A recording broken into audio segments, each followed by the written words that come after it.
The Ag Tribes Report is brought to you by Legacy Interviews, a video service that captures people as they really are, so the future knows who they really were. Bring the wisdom of Legacy Interviews to your next agricultural conference with a keynote by Vance Crowe. Listen on for a preview of one of Vance's most popular offerings, My Grandfather's Axe. Someone once told me the greatest threat to our civilization is our inability to pass down our institutions. That's exactly what's happening to agriculture.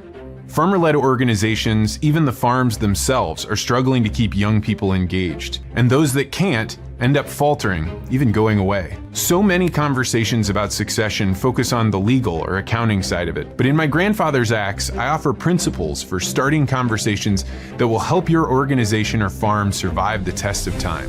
I give audiences tangible ways to discover the motivations of others, to delegate power so new leaders can emerge, and to identify a path to succession, even if one isn't obvious. This talk will empower your audience to begin some of the most important conversations of their lives so that what they've built can be passed on and we can preserve the culture of agriculture.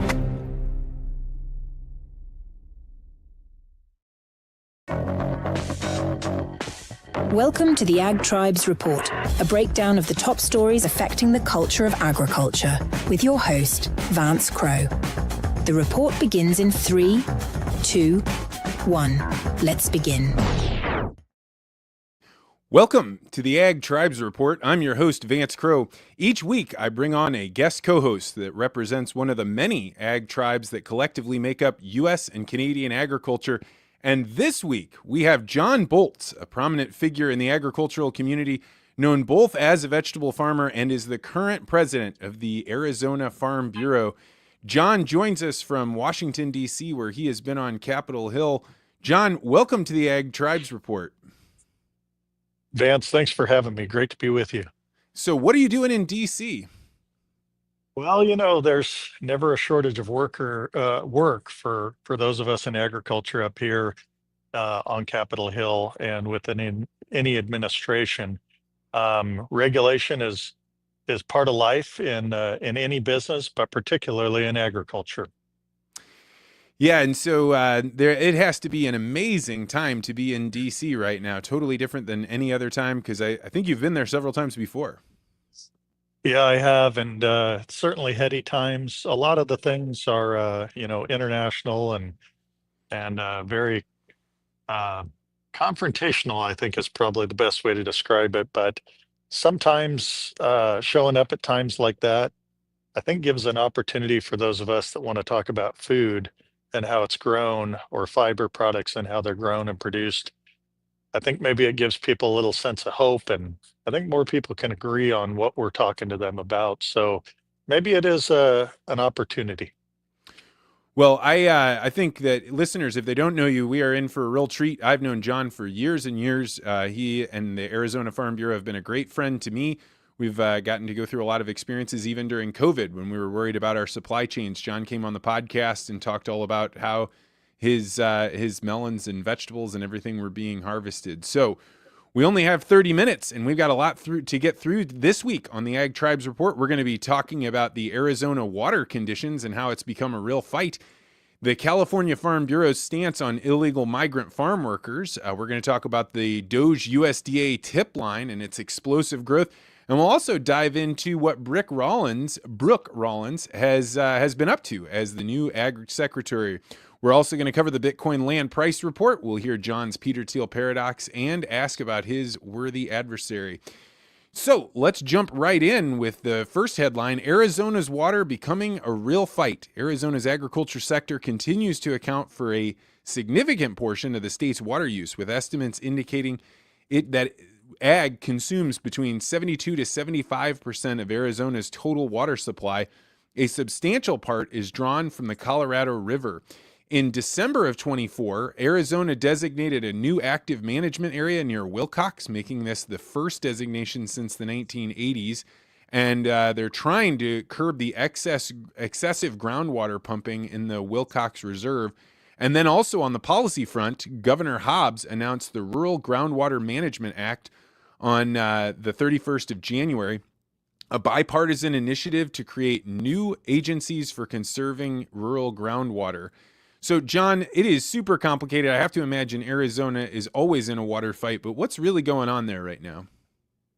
Yeah, Vance, when you live in the desert, you're conscious about how every drop of water is collected, used, and then cleaned up to reuse, right? When we were kids, we all learned about the water cycle and how water really doesn't go away. It's used again and again. And agriculture is a good example of that. But yeah, we're heavily engaged as Arizona Farm Bureau and farmers and ranchers in the discussion about water use, and want to maintain the access that agriculture enjoys today for food and fiber production. We always remind folks that upwards of 90% of the state of Arizona drains into the Colorado River. So the various rivers, streams, tributaries, almost all of them flow into the Colorado, and the little bit of other part of the state flows into Mexico for the most part. So upwards of 90%. And then what we utilize water wise, whether it be groundwater or surface water out of the Colorado, it takes, that 70 to 75% of the fresh water to grow 100% of the food and fiber that everyone depends on every single day. So when we And talk about public policy, it's really important for us to make sure that we're oh, it looks like we lost John there. I can imagine that there's a chance that it might be just that his phone is too cold. But right as he was getting to the punchline, I'm going to jump in here and say, there we go. I got John back. So you were just describing the policy, John? sorry, Vance, I lost you there. Hang on just a second here. No problem at all.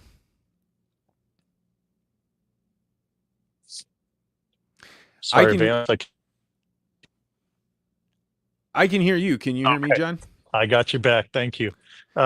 Yeah, it's go ahead, Vance. So on the policy front, what's changing? Is the fight intensifying, or is this just the news? It's the news of the day, but I think it also is important. When headlines show up that are relative to agriculture, or in this case, you know, the essential ingredient, irrigation water, it gives us a unique opportunity to step forward, talk about what we do.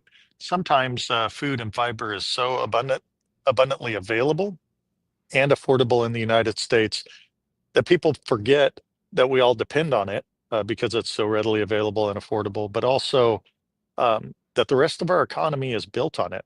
Ag is, less than 10% of our economy these days. The food economy employs less than 10%. There's 1 or 2% of us producing it and getting it to market, and maybe another 8% or so that are processing, handling, preparing it, working in the restaurant industry. But if we don't do what we do effectively, then the rest of the economy can't hum along, can't tick, people can't make their living.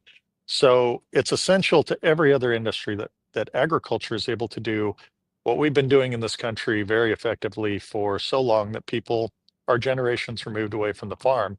And that doesn't mean that we have something that we need to lecture people about. It gives us a unique opportunity to talk to them. And so water policy is key to that. There are reasons in our country why food is so abundantly available and affordable, and that centers around agricultural water rights and having an available water source for farmers to produce food. And we don't pay for water in the United States at the tap in your house, um, on farms, things like that. We pay for water delivery, and that's unique. The whole world's not like that. And monetization of water, frankly, scares me, and it should scare everyone. And the governor's water policy, the one that got enacted just in December, how did you participate in the production of that? Or I guess in January, at the end of January? So the governor launched her bill. Uh, have been working with the governor's office. She has some great staff, and I think her desire is to lead on this issue. In Arizona, we have a shared government. We have a Republican legislature with a Republican majority there, and we have a Democrat governor. And I look forward to them coming together and Farm Bureau playing a big role in, negotiating what will work best for Arizonans, not just for their food and fiber production, but also for water availability for every use. And there are concerns there. Everyone will agree that there are challenges with water in Arizona. We live in a desert, like we talked about before. So it's something that we have to be engaged with. I don't think the governor's proposal will probably win the day, but I think it's important that they put something forward and that that they're that the ideas that they're putting forward are out there and available to the public for discussion. Um, Ultimately, they encourage the legislature to enact and the governor to sign some very large cuts to agricultural water use, so much so that it's unlikely to be viable to stay in production agriculture. So that's kind of a challenge, and we look forward to finding some common ground where we can and working forward. That is very diplomatic of you, John. All right, moving on to headline number 2 is the California Farm Bureau sticking up for illegal migrant farm workers. Wall Street Apes, an X account with over 800,000 followers, put out a tweet really criticizing the California Farm Bureau, saying that they've been working within California to, quote, protect illegal workers and their families. The California Farm Bureau says the industry has taken a hit after immigration agents conducted several operations in Kern County last week. That's according to Wall Street Apes. So I actually reached out to the California Farm Bureau. They've been an extraordinary organization that lives in a very bizarre world. To ask them, have you been supporting illegal farm workers? Do you have anything you want to say? They sent me back a press release that said to provide long-term solutions. The Farm Bureau has outlined 3 key priorities: modernizing the H-2A agricultural visa program to make more flexible and responsive to labor needs, providing earned legal status for current agricultural workers, recognizing longstanding contributions to the U.S. food production, and crafting immigration policies that reflect the reality of agriculture in a diverse state like California. While supporting lawful immigration policies, the Farm Bureau cautioned against indiscriminate enforcement of actions that do not account for workforce stability. John, you are very close to this issue. You're in Yuma, Arizona. The farm bureaus are in a tough spot, needing to ensure the harvest can come in, but also recognizing that there is dramatic pushback from the general public. What do you think about farm bureaus and their role in legal and illegal workers in the farm production? I think farm bureaus across the country and American Farm Bureau certainly appreciate that we have a need for a legal workforce in agriculture to provide for Americans' food and fiber needs day in, day out. Our biggest challenge is that in 1986, the laws that were crafted didn't provide very well for that. And agriculture has been left to wither on the vine for the last 40 years, 50 years now. So we're sitting here struggling, trying to get by with the workers that we have, which are inadequate. We're losing market share due to free trade agreements. And so California's in a tough spot, as is many other states across our nation. There's a large number of undocumented folks working in agriculture and hospitality and construction and a number of other industries. And so we face a challenge of how do we advocate for needing a legal workforce, but we've been dealt the hand we've been dealt for the last 40 plus years. So I can understand California's position there. Where I farm in Yuma, we have a legal workforce of about 50,000 people working in production ag. That's an awesome thing to have, but we are fairly unique in the United States. Hardly any place in the United States enjoys that. So this is a huge challenge for not just American agriculture, but for American consumers. 30 years ago, people sat down to the Super Bowl like we all did a few weeks ago and watched the Super Bowl and said, wow, this is great, and had some guacamole from avocados grown in California. We don't do that anymore. 97% of the avocados consumed in the United States come from Mexico. That's not by accident. It happens because we don't have enough hands to harvest the crops in the field. We use the H-2A program heavily. That's our legal uncapped guest worker program, but it is extremely flawed. In fact, it was designed in 1986 really not to work very well at all. And through numerous public policy actions taken by various administrations over the years, it's become a very challenging program, yet it's the only lifeline agriculture has for a legal work program. So we're really challenged and really need a rescue, frankly.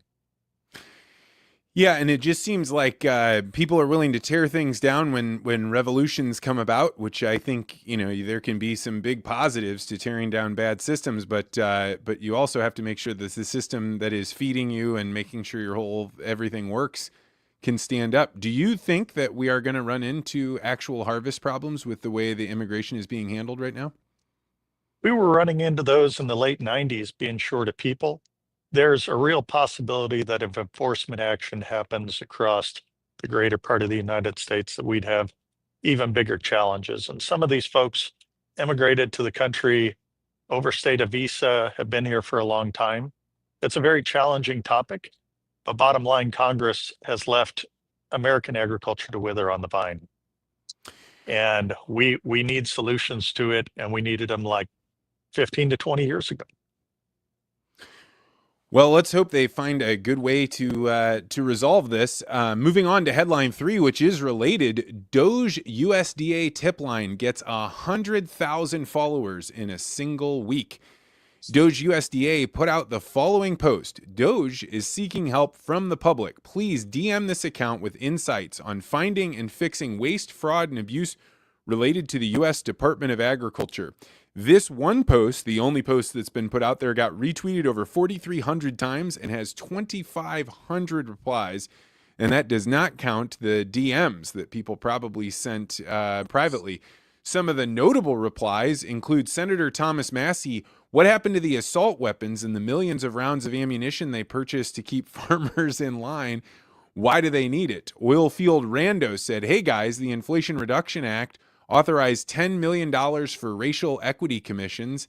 And the bin leak said centralized supply chains, health inspectors, and regulations favor large agribusiness at the expense of small to medium farmers, support local and regional food systems, improving financing for small farms. John, what do you think of the DOGE USDA tip line, and would you have any recommendations for them?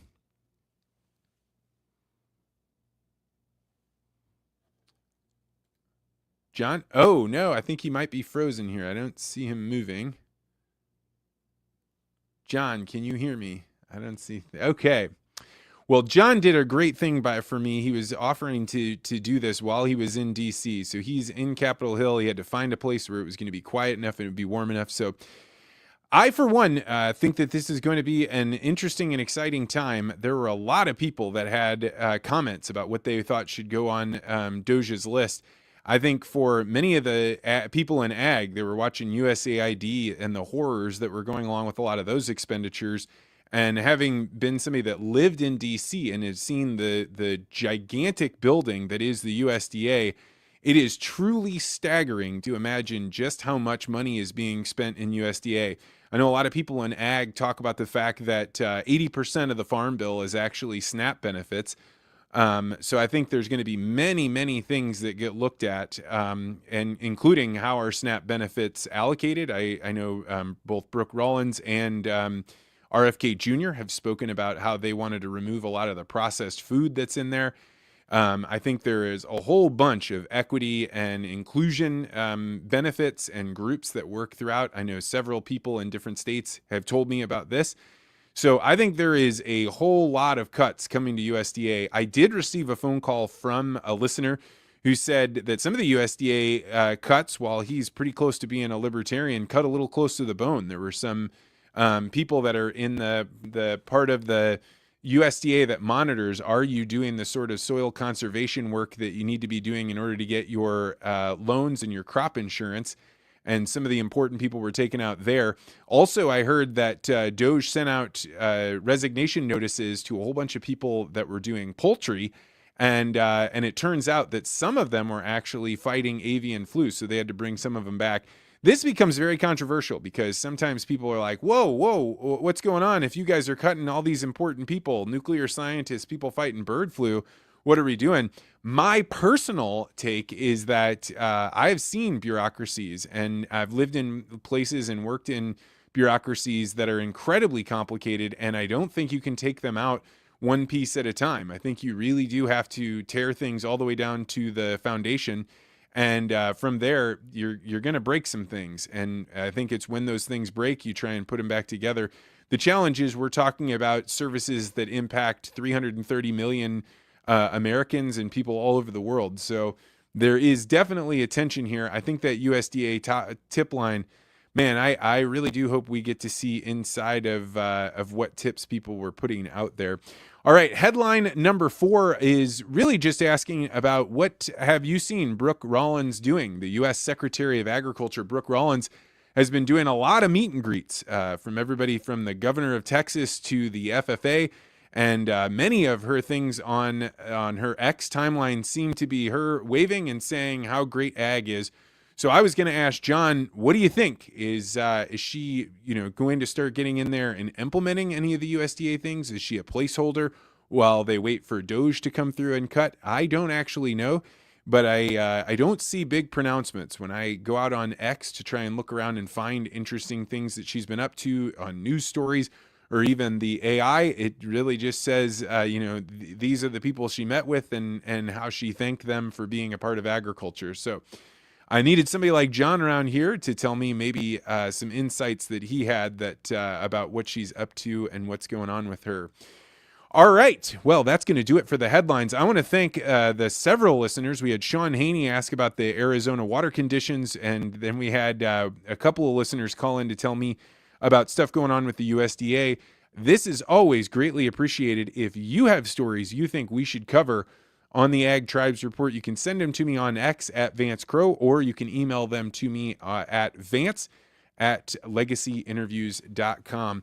All right, we're going to move on to the Bitcoin land price report. I had a chance to talk with John, who lives in Yuma County, and I was like, all right, well, what's an acre of good cropland cost? And just like everybody I ask, they say, well, there's a wide range. But what John said that was so interesting was the wide range ranges from $15,000 an acre to $60,000 an acre. And I said, how can this possibly be? Is it because you can plant things on one field that you can't on another? And he said, yes, actually, in his county, Yuma County, there are microclimates that make it really efficient to be able to grow melons and certain types of vegetables. And you could go just a few miles away and have a totally different crop that's available to be planted there. Maybe something like cotton or some of the other row crops. And so he gave me this huge long spread. And so with Bitcoin's price being at 98,400, which is about 2.5% above what it was last week at 96,000, that's a big stretch, right? You can get a couple of acres of land if you're on the high side and on the low side. So with that big wide spread, I don't know what you can say the Bitcoin land price report is this week. But since John's not here, I thought maybe I'd take a little bit of time to explain something we've been talking about on both on this podcast and on my long form interview show, which is I've been encouraging people to get a Lightning wallet. And I had a few questions this week about, well, what is a Lightning wallet? How does it relate to Bitcoin? Well, with Bitcoin, you're never going to see somebody using Bitcoin to buy a cup of coffee. And the reason is the reason that Bitcoin is so secure is because of that mining. We talked about this last week, that about every 10 minutes, all of the transactions that were submitted get put into a block, and then that block gets added to the blockchain. Now, if you were trying to buy a cup of coffee and it took 10 minutes for your transaction to be confirmed, and that's just not efficient.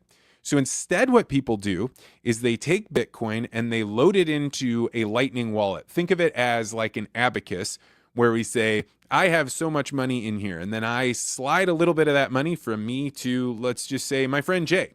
And then Jay and I can put that money back and forth in what's called an off-chain transaction, meaning that it is not going into the blockchain.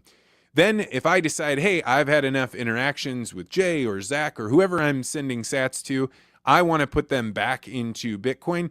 Well, then they take those transactions and they say, Vance has this much now. He used to have that much. We're going to submit that into the blockchain. So that goes into the blockchain and becomes permanent. So Lightning, in a lot of ways, is like your spending money. It's not as secure as the regular Bitcoin, but you can do things in incredible speed and with ease without needing to use the entire blockchain. So we have been experimenting and exploring with Lightning. It has been an absolutely fascinating experience. I have learned a ton. And if you would like me to send you some Satoshis so you can start sharing them back and forth between you and your friends, maybe you can listen to the podcast on the Fountain app and send me some Satoshis, the smallest unit of Bitcoin, for putting on the podcast. I would love that. What you can do is go to river.com and download their app. They have become a sponsor of the show, a partner of the show. And when you download their app, there is a Lightning wallet on that app, and it actually works great. All you have to do is go to your Receive wallet and ask for a Lightning invoice, and then you can send that to me. You can either send it to me on X, or you can write me an email at vance@legacyinterviews. And then when you do that, I will send you now 250 Satoshis. Last week it was 500, but we are lowering that subsidy by half. And I'm going to keep doing that until we're all down on Bitcoin. And the next 10 people that do that, I'll send you 250 Satoshis for you to play around with and have fun with. All right, so I want to thank River for helping me out with this. And now we're going to move to the Peter Thiel Paradox. This is where normally I'd be asking John, what is one thing that you believe that almost no one you know agrees with you on? And I don't know what John was going to say. And I think many of you have actually heard my Peter Thiel Paradox, but I'll go ahead and use it because I don't have another one, but it's one I feel strongly about. And I'd love to hear some more novel arguments. And that is that I believe that pattern tiling is changing the watershed of the Mississippi River. And for many of the benefits that are happening to the individual farmer, and even some of the erosion control that we're handling, I think this is a large contributor to the huge spikes we see on the Mississippi River, and then the subsequent drops. If you are somebody that watches that, we continue to see the Mississippi River dropping below the ability to have full barges on that Mississippi River. And I think it is because we are draining the entire Mississippi watershed so much faster than we ever have before. And this is something that is not being talked about and held up as something that is an actual pretty big downside to pattern tiling. But that's just one man's opinion. I've had a chance to talk with people that expertly install tile. They've given me lots of reasons to understand that that pattern tiling is valuable. I just think this big downside should be addressed. We'll ask whoever is on next week about their Peter Thiel Paradox. And now we're moving to the worthy adversaries. This is where I normally would be asking my guest, who is one person that you respect, but you strongly disagree with? And I'm going to go out there and say stock cropper. So that is Zach Smith. He's a longtime friend of mine. We get into these raging epic battles back and forth. Oftentimes they're in jest. But he believes that there's a lot more that we should be doing as a collective, and that the government and laws should be doing. And I am a free market capitalist that believes that if you want to care for land for generations, it shouldn't be something that you're doing because you're getting a benefit from the government that they can turn on and off. But instead, you should be saying, hey, this land is valuable because I took care of it. I made sure to put high quality nutrients on it. I did the right thing with cover crops. I did the right thing with erosion. And that over time, that if these things are as beneficial as they are claimed to be, then you will see the value of that land going up. And people will say, the more that I do good practices on my land, the more valuable it becomes for my property. So Zach believes that we need to make sure that the government is looking in on people and making sure they're doing what they say they're doing, and that we also give them incentives to be able to get things done that they might not be willing to try on their own.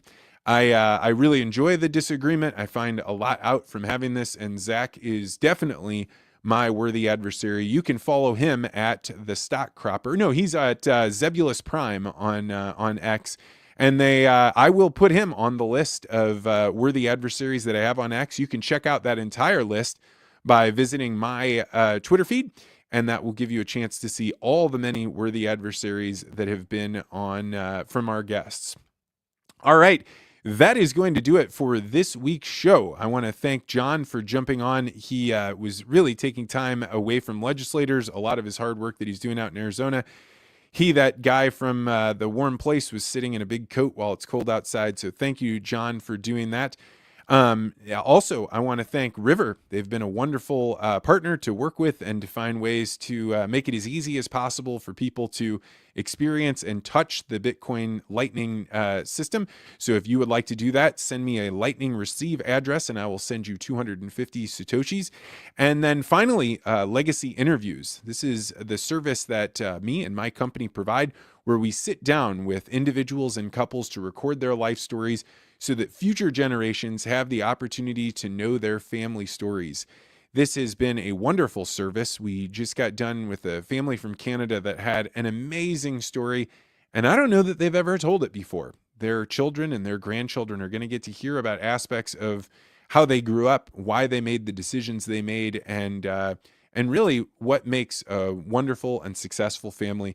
It is a wonderful thing to do, and if you would like to capture your loved ones, go to legacyinterviews.com to find out more.